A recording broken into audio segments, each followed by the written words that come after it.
जिसके कान हों वो सुन ले, जिसकी आंखें हों वो देख ले। हम उन लोगों के लिए विशेष धन्यवाद देना चाहते हैं जो हमें SBI पे, गूगल पे और पेपलिंक के द्वारा हमारी सेवकाई में बोते हैं। डिस्क्रिप्शन बॉक्स में दिए हुए लिंक से आप भी बो सकते हैं। ये हमारे 3 चैनल्स हैं और अब आप हमें टेलीग्राम पर भी ढूंढ सकते हैं।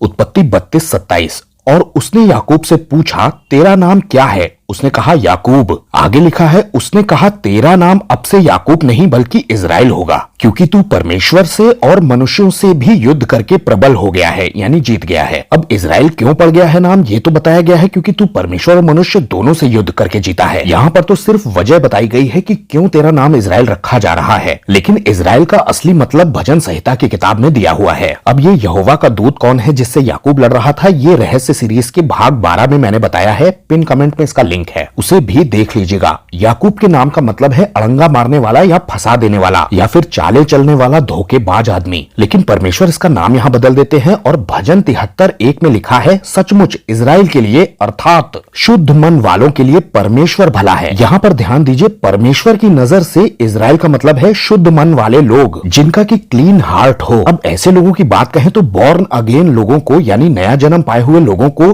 शुद्ध मन के लोग कहा जा सकता है, क्योंकि उनके अंदर नई आत्मा उत्पन्न हो जाती है। इसी अनुभव को नया जन्म का अनुभव भी कहा जाता है नए नियम की भाषा में। जो भी इस अनुभव को प्राप्त करता है वो परमेश्वर की दृष्टि में इज़राइल ही है, अर्थात शुद्ध मन वाला कहलाता है। भजन 51:10 में दाऊद लिखता है, हे मेरे परमेश्वर, मेरे अंदर शुद्ध मन उत्पन्न कर और मेरे भीतर स्थिर आत्मा नए सिरे से उत्पन्न कर। ये दाऊद कह रहा है कि मुझे क्लीन हार्ट दे, यानी शुद्ध मन वाला इज़राइल बना दे और मुझे बॉर्न अगेन बना दे। अब भजन 51 में ये बात दाऊद तब लिखता है जब वो बत्शेबा के साथ या जो कुछ कुकर्म उसने किया था वो पकड़ा जाता है, और जब दाऊद उस बात का पश्चाताप करता है परमेश्वर के सामने कि मैंने ये गलत काम कर दिया है, तब वो ये गुहार लगाता है कि मुझे शुद्ध मन वाला गिना जाए या बनाया जाए, नए सिरे से मेरी आत्मा को जन्म दिया जाए, रिन्यू कर दिया जाए। नए नियम में भी इसका उदाहरण तब मिलता है जब यीशु मसीह खुद नतनएल से मिलते हैं और वो भी पहली बार उससे मिल रहे होते हैं, तब वो ये कहते हैं। यूहन्ना 1:47, यीशु ने नतनएल को अपनी ओर आते देखकर उसके विषय में कहा, देखो ये सचमुच इज़राइली है, इसमें कपट नहीं है। दरअसल नतनएल एक शुद्ध मन वाला व्यक्ति था, इसलिए यीशु मसीह उसे कह रहे हैं कि ये सचमुच इज़राइली है। कपट नहीं, यानी हिपोक्रेसी नहीं, किसी तरह की कोई एक्टिंग नहीं है इसमें। याकूब ने अपने पिता को धोखा दिया था और कहा था कि मैं एसाव हूँ, मुझे आशीष दे दीजिए। अब आशीष तो उसे मिल जाती है, लेकिन परमेश्वर उसके अंदर शुद्ध मन उत्पन्न करना चाह रहे थे, इसलिए वो उसका नाम इज़राइल कर देते हैं। मतलब जिसमें झूठ, धोखाधड़ी और इस तरह की बातें न हो जो परमेश्वर के वचन के आधार पर नहीं चलता। बहुत सारे विश्वासी आज की डेट में ऐसे भी हैं दुनिया में जिनके अंदर शुद्ध मन उत्पन्न हुआ ही नहीं है, और फिर भी वो अपने आप को नए सिरे से जन्मा हुआ या बॉर्न अगेन बिलीवर समझते हैं। हरकतें प्रभु को जानने से पहले भी वैसी ही थी और प्रभु को जानने के बाद भी वैसी ही हरकतें हैं, सेम टू सेम। तो परमेश्वर इसे शुद्ध मन वाला या इज़राइल नहीं कह सकता अपना। पश्चाताप का एक अनुभव होना बहुत जरूरी है हर विश्वासी के जीवन में, क्योंकि इज़राइल का सिर्फ मतलब यही नहीं है कि परमेश्वर से लड़ के जीता हो, बल्कि उसका मतलब ये भी है कि उसके अंदर शुद्ध मन उत्पन्न हुआ। क्या यीशु आपको देखकर कहेंगे कि ये सचमुच इज़राइली है, क्योंकि इसमें कपट नहीं, इसने पश्चाताप किया है रियल वाला। सबको